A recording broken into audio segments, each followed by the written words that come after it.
வணக்கங்களே, vision 9 டிவிக்காக நான் உங்கள் லக்ஷ்மி நாராயணன். இப்போ நம்ம பார்க்க போகிறது வார ராசி பலன் 20ஆம் தேதியிலேருந்து 26ஆம் தேதி வரை எப்படி இருக்க போதுன்னு பார்க்க போகிறோம். எப்போதுமே சொல்கிறதாங்க, லக்னத்துக்கு பாருங்கள், ராசிக்கு பார்க்குற லக்னத்துக்கு பாருங்கள், ரொம்ப பர்ஃபெக்டாக இருக்கும். உதாரணமாக ஒரு மகர லக்னம் விருச்சிக ராசினா நீங்கள் விருச்சிக ராசிக்கான பலன்களை பார்க்கறதோட மகர ராசிக்கான பலன்களை பார்க்கும்போது ரொம்ப பர்ஃபெக்டாக இருக்கும். ஸோ வீடியோட எண்டில் டிப் ஆஃப் த வீக் இருக்குது. ஸோ தனுசு ராசிக்கு வந்து பார்த்திங்கன்னா உங்களோட ராசி அதிபதி குரு 8ல் வந்து உச்சமாகிறது. 8ல் ஒரு கிரகம் உச்சமானால் வீடு, சொத்துக்கள், தாயார் சம்மந்தமான விஷயங்கள் ரொம்ப கேர்ஃபுல்லாக இருக்கணும். வண்டி வாகனங்கள் ஓட்டும் போதும் கொஞ்சம் கேர்ஃபுல்லாக இருக்கிறது ரொம்ப ரொம்ப நல்லது. ஸோ அது கொஞ்சம் டென்ஷனான விஷயந்தான். அதுக்கப்புறம் 2 மற்றும் 3ஆம் அதிபதியான சனி வந்து 4ல் வக்கரமாக இருக்கும்போது பேச்சில் கொஞ்சம் நிதானம் தேவை. கொஞ்சம் பிடிவாதமாக பேசுவீங்க. ஸோ மற்றபடி வந்து முயற்சிகளும் சின்ன சின்ன சோம்பேறித்தனம் இருக்கும். மற்றபடியும் வேறு ஒன்றும் ப்ராப்ளம் கிடையாது. மற்றபடி வந்து பார்த்திங்கன்னா உங்களுக்கு பெரிய சொத்துக்கள், பெரிய வண்டி வாகனம் வாங்கணும்னு சொல்லிட்டு நமது தகுதிக்கு மீறி ஏதாவது பெரிய சொத்தை வாங்கணும், வண்டியை வாங்கணும்னு சொல்லிட்டு சுட்டுக்கிறதுக்கான வாய்ப்புகள் ரொம்ப கவனமாக இருக்கணும். 5 மற்றும் 12ஆம் அதிபதியான செவ்வாய் அது வந்து 11ல் இருக்கும்போது நல்ல லாபங்கள், குழந்தைகளால் நல்ல லாபங்கள், நல்ல ஏற்றங்கள்லாம் இருக்கும். ஸோ இதில் வந்து பார்த்திங்கன்னா விபரீத ராஜ்யங்கிற ஒரு விஷயம். ஏன்னா செவ்வாய் இப்போ குருவுடைய சாரத்தில் இருக்கும்பொழுது திடீர் நடக்காத ஒரு விஷயங்கள், நல்ல ஒரு லாபங்கள் வர்றதுக்கான வாய்ப்பு, குழந்தைகள் சம்மந்தமான விஷயங்கள், நல்ல லாபங்கள், திடீர் லாபங்கள் வர்றதுக்கான வாய்ப்பும் ரொம்ப சிறப்பாக இருக்குங்க. ஆன்மீகம் சம்மந்தமான விஷயங்கள் நல்ல ஏற்றம் வர்றதுக்கான வாய்ப்பும் ரொம்ப நல்லாயிருக்கு. ஸோ அதுக்கப்புறம் பார்க்கும்போது உங்களுக்கு 6ஆம் அதிபதியான சுக்கிரன் பரிவர்த்தனை வந்து 11ல் இருக்கும்போது நல்ல லாபங்கள், வேலையில் நல்ல ஏற்றங்கள்லாம் வர்றதுக்கான வாய்ப்பும் ரொம்ப சூப்பராக இருக்குங்க. 7ஆம் அதிபதியான புதன், ஸோ 7ஆம் அதிபதியான புதன் 10ல் இருக்கும்போது நல்ல ஏற்றங்கள், ஒரு கேந்திராதிபதி கேந்திரத்தில் இருக்கும்போது நல்ல வேறு ஏற்றங்களை கொடுக்கறதுக்கான வாய்ப்பு ரொம்ப நல்லாயிருக்கு. 8ஆம் அதிபதியான சந்திரன் உங்களுக்கு வந்து 10ல் இருக்கும்போது தொழில் நல்ல ஏற்றங்கள் இருந்தாலும் கொஞ்சம் தொழிலில் வந்து கொஞ்சம் சின்ன சின்ன ஸ்ட்ரெஸ்ஸஸ், கொஞ்சம் பேராசை தூண்டுறமான விஷயங்கள் திங்கள் செவ்வாயில் இருக்கும். ஸோ அதுக்கப்புறம் எல்லாமே லாபமாக முடியறதுக்கான வாய்ப்பு ரொம்ப நல்லாயிருக்கு.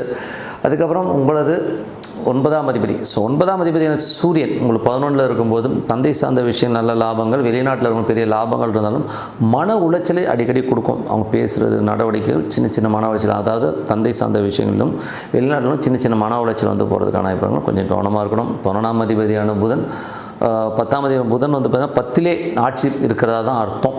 ஸோ நல்ல லாபங்கள், நல்ல ஏற்றங்கள், தொழில் சார்ந்த விஷயங்கள் வந்து நல்ல விஷயங்கள் நடக்கிறதுக்கான ரொம்ப நல்லாயிருக்கு. ஸோ இதுவரை பார்த்தது வந்து பொது பலன்கள். இப்போ பார்க்க போகிறது தசாபதி பலன். தனுசு லக்னமாக இருந்து சூரியன் தசாபதி, சூரியன் 9ஆம் அதிபதியான சூரியன் உங்களுக்கு 11ல் இருக்கும்போது தந்தை சார்ந்த விஷயங்கள், நல்ல லாபங்கள், நல்ல ஏற்றங்கள், அது மட்டும் இல்லாமல் வெளிநாட்டில் இருக்கணும் பெருத்த லாபங்கள் வர்றதுக்கான வாய்ப்புலாம் இருக்குது. பட் இருந்தாலும் சூரியன் அங்கே நீச்சமாக இருக்கும்போது நண்பர்கள், மூத்த சகோதர சம்பந்தமான விஷயங்களில் சின்னதாக ஒரு மன உளைச்சலையும் மன காயங்களையும் கொடுக்கறதுக்கான வாய்ப்புகள் கண்டிப்பாக இருக்குங்க.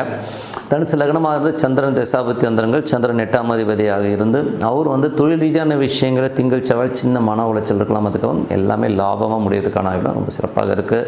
தனுசு லக்னமாக இருந்து செவ்வாய் தசாபத்தி அந்தரங்கள், செவ்வாய் வந்து பார்த்திங்கன்னா உங்களுக்கு 5ஆம் மற்றும் 12ஆம் அதிபதியாக இருந்து அவர் 11ல் இருந்து அது குருடைய சாரத்தில் இருக்கும்போது பெரிய லாபங்கள், திடீர் அதிர்ஷ்டங்கள், விபரீத ராஜயோகங்கள் அள்ளி கொடுக்கறதுக்கான வாய்ப்பாக இருக்குது. ஸோ நடக்காத ஒரு விஷயங்கள் திடீர்னு நடக்கிறதுக்கான வாய்ப்பு, குழந்தைகளோட வெற்றிகள், திடீர்னு ஒரு நல்ல ஒரு வெற்றி, நல்ல சந்தோஷங்களையும் குதூகலைகளையும் கொடுக்கறதுக்கான வாய்ப்புலாம் ரொம்ப நல்லா இருக்குங்க. ஸோ தனுசு லக்னமாக வந்து ராகு தசாபுத்தி அந்தரங்கள், ராகு 3ல் உள்ள ராகு இப்போ குருடைய சாரத்தில் போகும்போது 3-8 தேவையில்லாத ஸ்ட்ரெஸ்ஸஸ், தேவையில்லாத ரொம்ப எமோஷன்ஸான விஷயங்கள் இருக்கும். பக்கத்து வீட்டுக்காரங்களும் ஒரு மன உளைச்சலோ இல்லை கற்பனையிலே வந்து ஒரு சில விஷயங்களை வந்து இப்படி நடந்துருமோ அப்படி நடந்துமோ ஒரு மன உளைச்சலை கொடுக்கறதுக்கான வாய்ப்புலாம் ரொம்ப கவனமாக இருக்கணும்.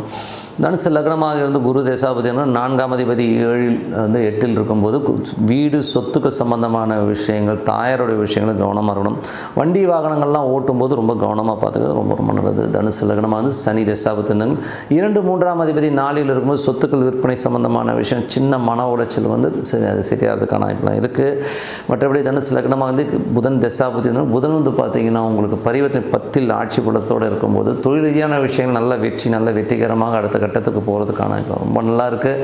தனுசு லக்னமாக இருந்து கேது தசாபதி, கேது வந்து சுக்கிரனுடைய சாரத்தில் அதுவும் வந்து பார்த்தீங்கன்னா 9ல் இருக்கும்போது வழக்குகள் திடீர்னு முடிகிறதுக்கான வாய்ப்புகள், தந்தையோட உடல்நலம் சம்பந்தமான விஷயங்களை நல்ல ஒரு ஏற்றங்கள் வர்றதுக்கான வாய்ப்புலாம் ரொம்ப சிறப்பாக இருக்குது. தனுசு லக்னமாக இருந்து சுக்கிரன் தசாபுத்தி அந்தரங்கள், சுக்கிரன் 6ஆம் அதிபதியான சுக்கிரன் 11ல் இருக்கிறது வந்து அதுவும் பரிவர்த்தனை இருக்கும்போது நல்ல அற்புதங்கள், வேலையில் திடீர் மாற்றங்கள், திடீர் வளர்ச்சி கிடைக்கிறதுக்கான ரொம்ப சிறப்பாக இருக்குங்க.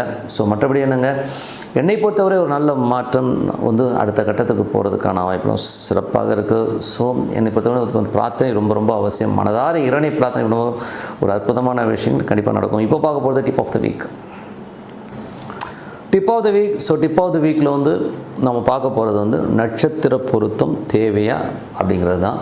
ஸோ பேசிக்காக இந்த நட்சத்திர பொருத்தங்கிறது வந்து ஒரு சில மேஜரான விஷயம், அதாவது வந்து தாராபலன்கிற ஒரு விஷயத்தை வச்சும் ரஜ்ஜு சம்மந்தமான விஷயங்களை வச்சு தான் மேஜராக பார்க்குறது. ஸோ ரஜ்ஜுங்கிறது பார்க்கணும், அது ஓகே. பட் தாராபலன்களில் வந்து பார்க்கும்போது சில நேரங்களில் வந்து சின்ன சின்ன இன்சிடென்ட்ஸ், சின்ன சின்ன ஒரு கான்ட்ரவர்சிஸ் இருக்குன்னா இருக்க தான் செய்யுது. பட் இருந்தாலும் அது ரொம்ப 100% ஒர்க் ஆகுதுன்னா அப்படிலாம் ரொம்ப பெருசாக பார்க்கணும் அவசியம் கிடையாது.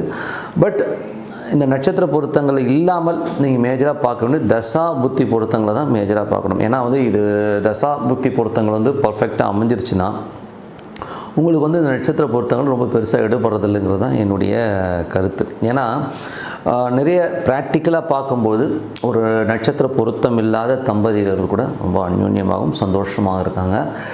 அது வந்து நம்ம போய் ஜாதகம் எடுத்து பார்க்கும்பொழுது அதுக்கு பார்த்திங்கன்னா அவங்களுடைய தசாபுத்திகள் வந்து ரொம்ப அந்யோன்யமாக இருக்கிற ஒரு சூழ்நிலை எடுத்து அவங்க கிரகங்கள் வந்து இவங்களுக்கு சந்தோஷத்தையும் இவங்களுக்கு கிரகங்கள் வந்து ரொம்ப ஒரு கம்பேரிட்டிவாக ரொம்ப அழகாக ஒரு ஆதர்ச தம்பதிகளாக வாழ்கிறதுக்கான விஷயங்களே இந்த தசாபுக்திகள் அமைச்சு கொடுக்குறது தான் ரொம்ப உண்மையான விஷயம்.